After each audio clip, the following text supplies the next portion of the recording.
Bayangkan, kamu berada di sebuah rusun aneh yang baru saja mengalami kecelakaan tragis dan merenggut banyak nyawa. Di malam hari, korban-korban tadi justru hidup kembali dan mulai mengincarmu. Kamu berlari mencari jalan keluar di tengah gelapnya rusun, namun sebuah badai besar membuatmu terjebak di sana. Inilah teror yang harus Rini dan keluarganya alami. Lalu, apa sebenarnya yang terjadi? Dan bisakah Rini beserta keluarganya keluar sebelum semuanya terlambat? Berikut penjelasan film Pengabdi Setan 2, Communion 2022. Ini adalah kelanjutan langsung dari film pertamanya. Jadi kalau kalian belum menonton seri sebelumnya, silahkan ditonton dulu supaya lebih nyambung. Link rekap film pertama ada di kolom komentar.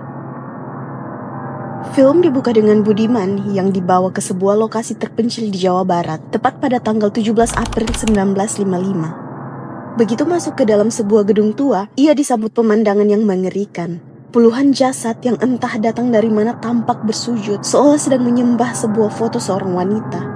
Budiman dan seorang polisi, Heru Kusuma, menyadari kehadiran biji-bijian merah di lokasi itu, biji yang sama seperti yang muncul di film pertama.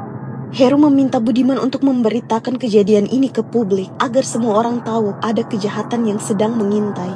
Cerita berpindah ke Rini di Jakarta tanggal 15 April 1984, 3 tahun setelah kejadian di film sebelumnya. Ia sedang berbicara dengan atasannya yang menawarinya kesempatan melanjutkan kuliah, tapi Rini merasa tidak sanggup meninggalkan adik-adiknya sendirian. Kini keluarganya tinggal di rumah susun yang sama seperti yang kita lihat di akhir film pertama.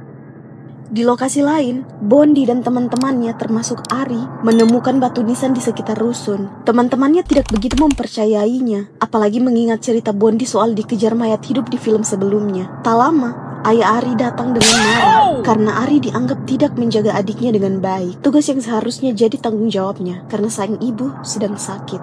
Sementara itu, Tony terlihat mengikuti seorang perempuan yang ia sukai, Tari, dan sangat senang saat diajak berbicara. Ia sempat membantu memperbaiki pintu yang macet di unit Tari dan diminta memperbaiki radio. Rini, Tony, dan Bondi berkumpul sambil bercanda sampai suasana berubah begitu sang ayah kembali. Mereka membahas rencana Rini melanjutkan kuliah di luar kota. Sebuah keputusan berat, tapi tetap diizinkan ayahnya. Di televisi, berita terus memperingatkan potensi badai besar dan banjir, mengingat rusun mereka berada di daratan rendah dekat laut. Malam itu, semua orang sibuk dengan urusan masing-masing. Di televisi, muncul berita soal sosok misterius yang terus melakukan pembunuhan, sebuah detail kecil yang nanti akan terhubung dengan kebenaran mengejutkan di akhir film.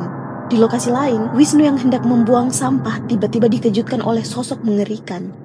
Saat semua sedang tidur, televisi di rumah mereka berkedip aneh, memperlihatkan sekilas sosok sang ibu telah kembali. Pertanda entitas itu masih terus mengikuti keluarga Rini meski sudah pindah rumah. Di pagi hari, Budiman menerima paket dari sahabatnya, Heru, yang baru saja meninggal dunia. Isinya, foto-foto lama, termasuk potret lokasi tempat mereka menemukan mayat menyembah di gedung tahun 1955. Lalu ada juga foto beberapa orang termasuk ayah Rini, gambar metode penyiksaan tua, foto gedung sebelumnya di mana mereka menemukan mayat menyembah yang kini sudah berubah menjadi rusun yang ditinggali Rini sekarang, serta sebuah benda kuno yang menyerupai Spear of Anguish. Spear of Anguish adalah alat penyiksaan nyata dari abad pertengahan, biasa digunakan untuk memaksa pengakuan dari orang yang dituduh melakukan kejahatan atau sihir. Bentuknya menyerupai buah pir dengan kelopak yang bisa mengembang perlahan setelah dimasukkan ke tubuh korban.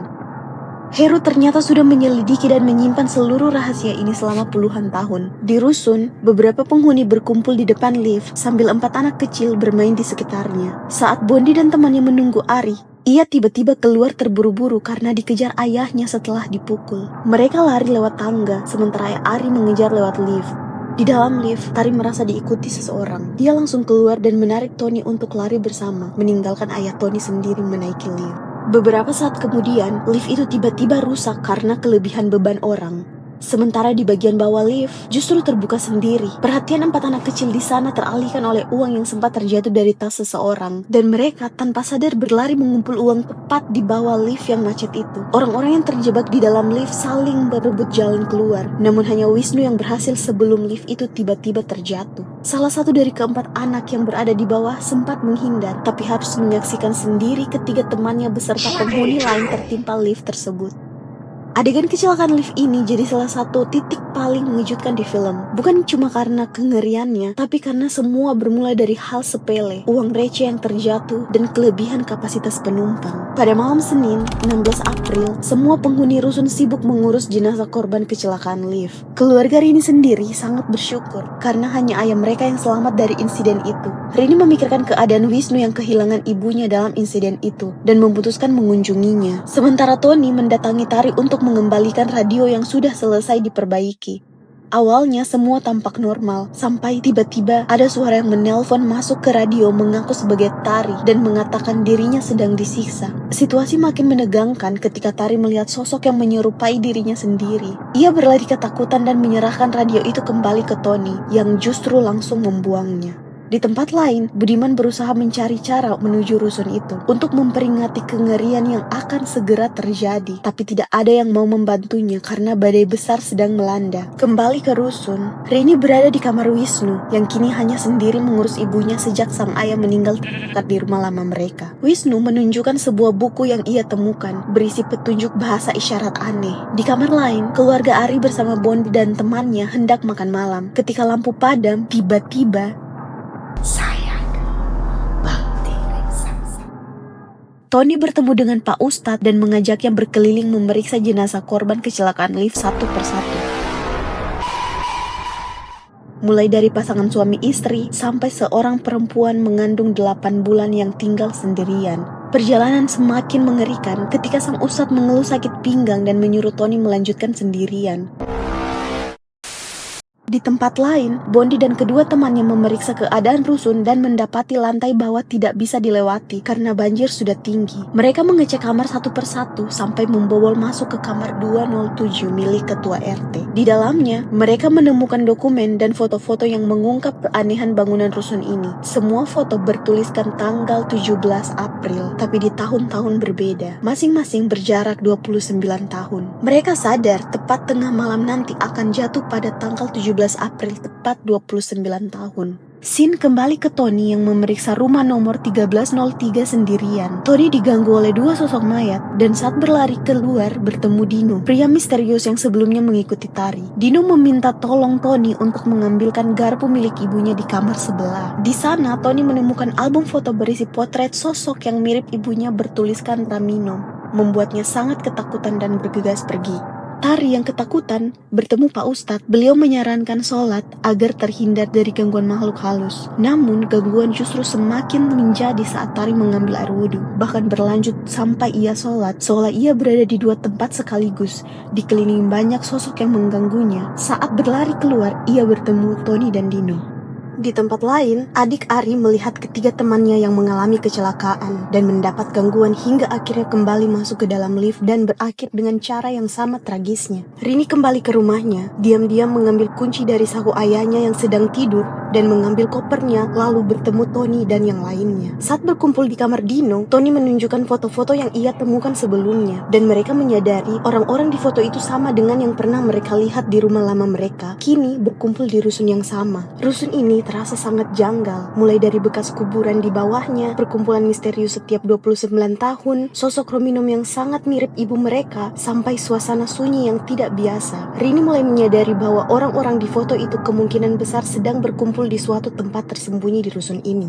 Keadaan makin mencekam saat mereka membuka koper milik sang ayah. Isinya ternyata potongan-potongan manusia. Panik, Rini, Tony, dan Wisnu memutuskan mencari Bondi, sementara Dino dan Tari turun lewat tangga. Dalam pencarian itu, mereka mendapati ibu Ari telah mengakhiri hidupnya sendiri dengan lagu hits mendiang ibu mereka masih terputar di ruangan itu. Di tempat lain, Bondi dan kedua temannya kembali merasa ada yang aneh dengan struktur rusun, seolah ada ruangan tersembunyi. Mereka memeriksa satu persatu pintu untuk membuktikannya. Di salah satu ruangan, Bondi sangat terkejut mendapati Ian, adik bungsu mereka yang sudah lama hilang, sedang duduk di kursi. Rini dan Tony yang baru tiba juga sangat terkejut melihat hal yang sama. Ini salah satu momen paling mengejutkan sepanjang film. Adik yang sudah lama mereka anggap hilang tiba-tiba muncul kembali begitu saja setelah bertahun-tahun. Rini bersikeras ingin membawa Ian kembali, tapi Tony melarang. Mereka berdua tahu betul dari apa yang terjadi di film pertama, sosok itu sebenarnya bukan manusia. Di tengah perdebatan, Wisnu tiba-tiba masuk dan menyapa Ian begitu saja. Pada akhirnya, mereka memutuskan tetap membawanya ikut. Tari dan Dino mencoba keluar dari rusun, tapi banjir sudah terlalu tinggi. Tari terpaksa meninggalkannya. Saat hendak menyusul, Dino dikejutkan kehadiran Rominum atau sang ibu, sosok yang meneror keluarga Rini di film pertama. Entah kenapa, Dino justru memutuskan untuk membuka kain penutup wajah sosok itu. Tidak lama, sang ibu mengakhirinya dengan tragis. Di tempat lain, Tari kembali diganggu sampai bertemu Pak Ustadz. Namun pertemuan itu tak berlangsung lama. Sang Ustadz juga menjadi korban sosok sang ibu. Tari berlari ketakutan hingga masuk ke ruang pembuangan sampah, di mana ia kembali diganggu suara aneh dari radio sebelum akhirnya turut menjadi korban di tempat itu. Rini akhirnya bertemu sang ayah. Mereka sudah tidak lagi mempercayainya sejak menemukan isi koper itu. Namun sang ayah mengaku bahwa semua ini adalah kesalahannya sendiri. Dialah yang mengajak ibu mereka bersekutu dengan Raminum agar bisa mendapat keturunan dan kehidupan yang lebih baik. Tiba-tiba, ia sangat terkejut melihat kembali sosok Ian dan mencoba menyerangnya. Di saat bersamaan, mereka dikepung oleh orang-orang berpakaian hitam dan mayat-mayat yang telah bangkit. Semuanya tertangkap dan dibawa ke suatu tempat. Di sana, Rini melihat ayah dan kedua adiknya dari kejauhan sebelum dipaksa memakan sehelai daun. Ia terbangun di sebuah dunia impian, mendapatkan kehidupan yang selalu ia inginkan. Namun, tekadnya begitu kuat, ia sadar dan memuntahkan daun itu. Namun, mimpi buruk masih berlanjut. Ia menyaksikan Ian memberi aba-aba untuk mengakhiri ayah mereka dengan cara diikat dan ditarik oleh kuda ke 4 penjuru berbeda, persis seperti gambar penyiksaan kuno yang dilihat Budiman di awal film.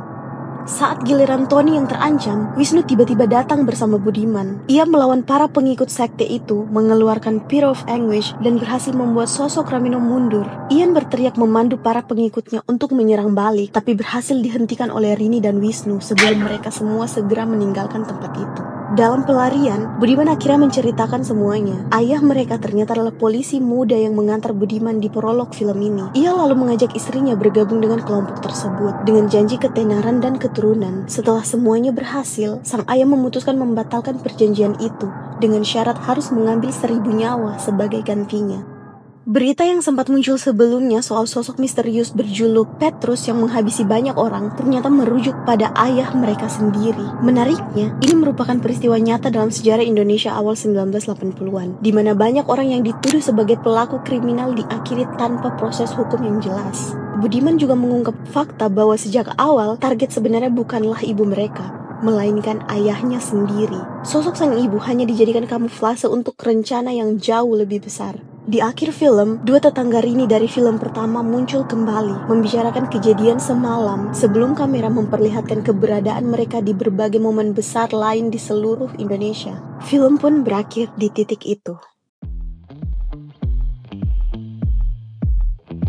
Jika diperhatikan, penampilan Ibu Rini mulai berubah dan menyerupai sosok Raminum mengenakan gaun putih lengkap dengan kain tipis menutupi wajahnya sejak lagu Kelam Malam menjadi hits. Ini jadi petunjuk visual halus bahwa perubahan pada diri Mawarni sebenarnya sudah dimulai jauh sebelum kejadian di film pertama, tepat sejak ia mulai sukses berkat sekte itu.